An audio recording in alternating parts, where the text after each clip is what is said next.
Welcome to chess, ladies and gentlemen. I appreciate you guys stopping by, taking a look at my video I have here for you.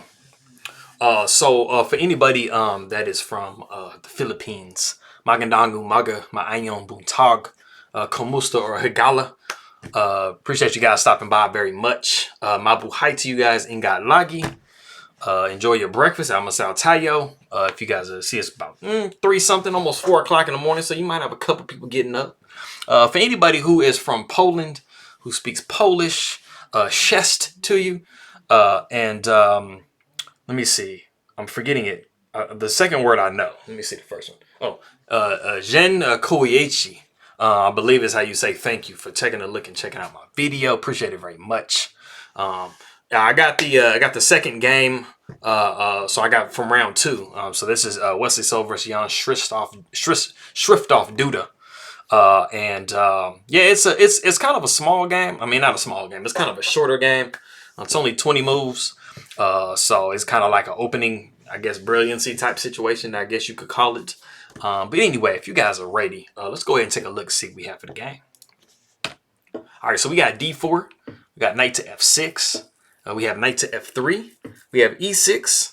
And so we have bishop to F4. So we have the London. So after C5, so we have the London here. I'm actually kind of surprised because normally like Wesley So is kind of like he's kind of like a Catalan type player. So I kind of would have expected like a C4 or a G3 type situation going on. A lot of times, like, you know, you might have something like this and then it's just like transposes to a Catalan. So I think that's normally, you know, what he's kind of accustomed to playing, or, you know, I guess what he's strongest at. But yeah, so we see back up here. So we do see bishop to F4. After C5, we see E3. We have queen to B6. Now, something I'll say kind of jumping off with this right now is these queen moves, a lot of times they can get, you know, kind of tough to really study. But there are like general principles that you kind of follow when you're going against this types of stuff. Because, you know, your pawn is getting attacked. A lot of the times what ends up happening is you end up giving that pawn away because, you know, your opponent is spending so many moves, you know, trying to get that pawn that you end up getting a lot of tempo. And you usually can get your pieces in a pretty nice position. So I'll be able to show you guys what that looks like. So the knight comes to C3. Like I said, you're not really worried about, you know, the pawn take or the queen taking on B2. Because you know, you have knight to B5 that usually comes, and a lot of times when like your opponent does this really early in the game, you know, you usually still do have your king in the center, you know, so it's really kind of easy to, you know, throw a check on this C7 square.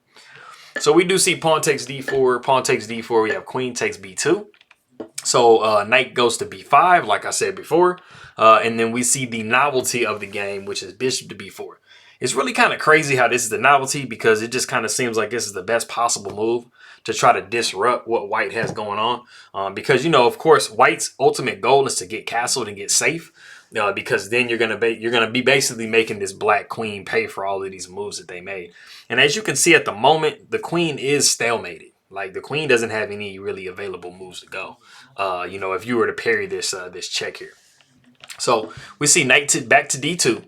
We have knight to D5. We have rook to B1, giving up a second pawn. But like I said, it doesn't really matter. We see queen taking A2, rook taking B4. So we're giving up the exchange. But this is a very, very good position for white. So we see knight taking B4. We have knight to D6 with check. So this knocks the king off its possible, castling. And then we see king coming to E7. This is a pretty critical point in the game because, you know, there are kind of some natural moves that you can make that end up being wrong. And there's one okay move, and then there's one really, really strong move.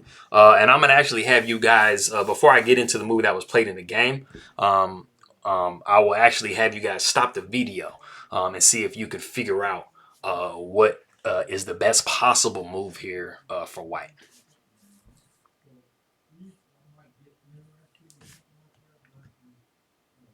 Okay, cool. So the best possible move in the position, even though it seems kind of counterintuitive because it looks like it just allows your king to be way open, is actually queen to H5. And queen to H5 is so strong that actually the computer doesn't even want you to protect with actually G6. I'll show you the move that it wants you to play. But If you do try to protect this check from coming here with G6, you see bishop to G5 with check, queen taking king taking D6, queen to F4 with check, king to E7, and this is clearing the rank, for the queen. So the queen comes to C5 with check. We see king to E8, queen taking C8 with check, king to E7, bishop to D6 with check, and of course we're not taking here because we're just going to be mated here. This is kind of like that box type of mate that you'll see when the king is up against like some pawns or his own pieces or something like that.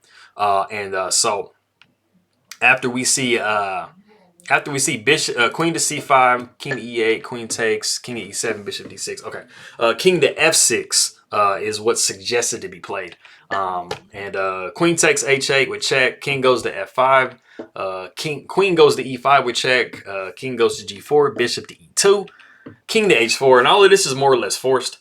There really isn't there's nothing else to do for black. I mean, you can basically pick your mate.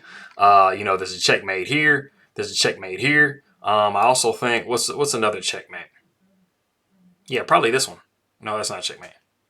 Yeah, maybe knight here. There's all kinds of checkmates. Like you can just whatever tickles your fancy. But after queen goes to H5, the suggested move is actually knight 8 to C6. Allowing the check. So after the check comes on F7, moving king to D8, going C3, queen to A1, king to E2. As you can see, there aren't a lot of problems that you have by white. You have a really, really killer attack going here. If you can force this king down here, you have some pretty nasty discoveries coming from this bishop. So that's definitely, like I said, it's kind of tough to find, just simply because, it just kind of seems like it leaves your king too open here on this rank. But that was actually the best. Second best was actually to go ahead and just go bishop to D3. You're allowing this to happen, but you are up, positionally. The king, this black king is really stuck in the center of the board pretty bad. So this was even preferred. What was actually played in the game, if we back up here, let me find it. Where am I at? King to E7 was actually bishop to C4. This is what was played in the game. Unfortunately, this is a blunder because it does allow knight to take on C2 with check. And it does mess the king up. You do not want to step up here because you're going to be seeing this, you're just pretty miserable. Like, what do you do here? You're going to be trying to maybe do something like that. It's just it's just bad. It's just not looking pretty. So you definitely don't want to step up. So you're going to be forced to go move over to F1. The queen comes down to A1 because now you've taken so much material from white that you do really, really want to trade queens. You want to try to get, black or white in, a position like right now, they're down in exchange as well. So they have given up a rook. So the queen takes on A1, knight takes on A1.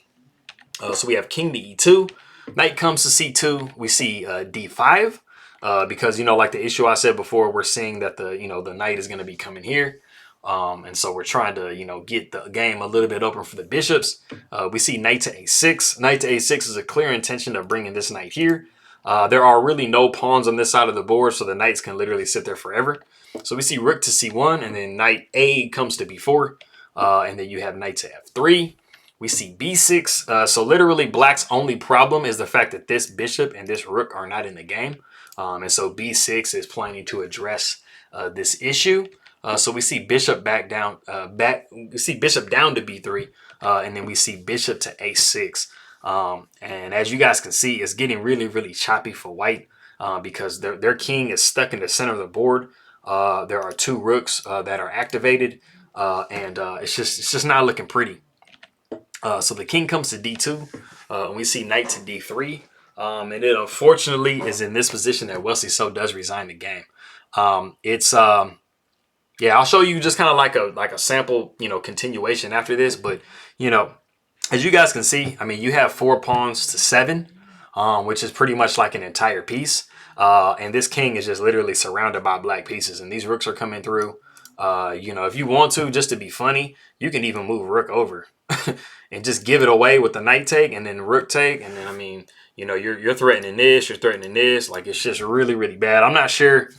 You know, I think it was just something that maybe Duda surprised him on out of the opening. You know, that's the thing that's unfortunate. Like when you get your opponent into a situation where, yeah, you can be very, very winning.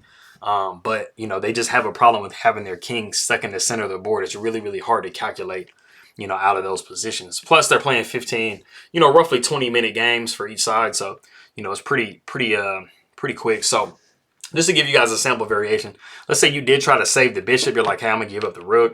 I'm going to save the bishop because, you know, I have my knight up here that I need to protect. So the knight takes on c1, king takes on c1, knight comes to b4, maybe knight to e4. But, you know, like I said, I mean, this file is completely open. This king is open.